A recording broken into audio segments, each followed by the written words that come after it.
bakungubazi bannange mwenna bassebo ne bannyabo abantu mwenna abavudde mu bitundu ebyenjawulo okujja wano ku mbaga y'omulongo Kato esembayo. Mukama mulungi obudde bwonna. Njogedde ekigambo Mukama mulungi ne musirika kuba mwina kye mumanyiddemu ekirala naye Mukama mulungi. Okwo okuboola kwe twagambye mu kujjewo. Kuba bwe nnyimira ne mundabamu ate ekirala kisobola okunnyiiza. Ate bwe nkunyiigira bw'otanzigyako omukisa onzigyako ekisiraani. Bassebo ne bannyabo, amannya gange nze Namutebi Silivia. Mbadde mukwano gwa Kato okuva 2000. Tutambudde naye mu buli mbeera. Abantu abasinga buli muntu Kato bamwogeddeko ebirungi bingi. Naye nze ebirungi bye ntambudde ne Kato ndowooza bano baabe mu Kiibi be basobola bijjulira ne bamedi Nsereko.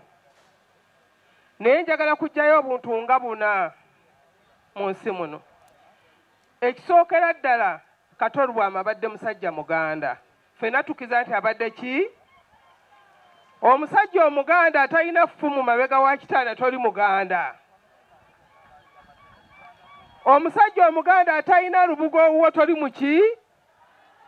Tulekerengawo okulowooza nti obuwangwa emisana tujja kulaga Bayibuli tubusinzenga ekiro tutya olw'okubanga bannaffe bajja kugaana otusabira. Kato Lwama abadde yekkiririzaamu ng'omuntu. Kato Lwama abadde amanya empewo ze ng'omuntu. Si musango omuntu okumanya ki? Era nkakasa empewo na wano weeziri. Obunaamuteekayo nga zo zitandika omulimu gwagwo ogw'okukola. Naye abantu abasinga mulinga abalowooza nti olw'okubeera ennyo n'eddiini ng'oyambadde ekyambalo nti kwe kuyita nti anaayita Mukama, Mukama y'anaayingira mu bwakabaka bw'omu ggulu. Tekisoboka. Bassebo ne bannyabo, Kato abadde musajja wa ddiini. Nga Maama Fiina bwe bantuuma Silivia, ndi mukyala mu Katuliki, ate ndi mukyala musamize, ndina abasamize, nze akwira abasawo b'ekinnansi mu ggwanga.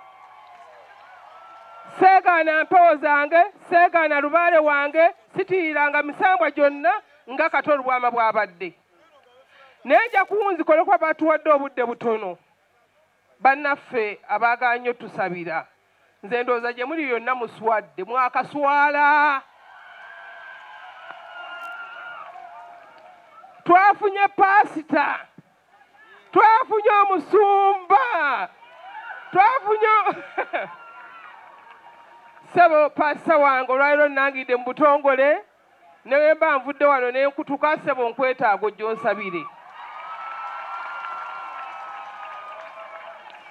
Ssebo paasita Bugingo, taata paasita Bugingo, naama wano nti n'abapaasita bange babiri mu nsi muno.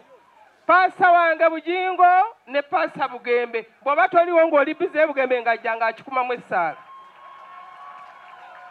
Kubanga nze ndabye ate essanyu liyitiridde ne mwoyo atujjudde ng'abantu abo si be bazze.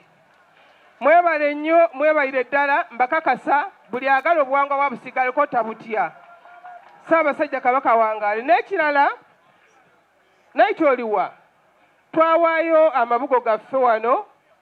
Naiti oliwa, twawaayo amabugo, deni era tugenda kuddamu twongere kubanga abaana bano bava wano balina okunywa amata, balina okweyagala, namwandu olina okuba ng'obudaabuda abaana. Katwongereyo obukadde 2 ng'amabugo ku ssente ze twawaayo ssebo.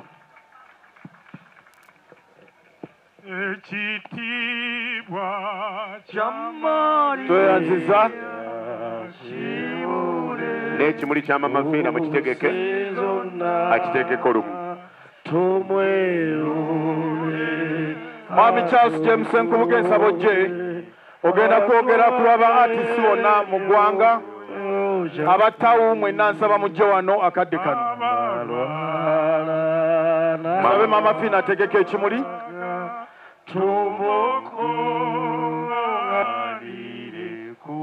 Maama Fiina ateekako ekimuli. Bagiza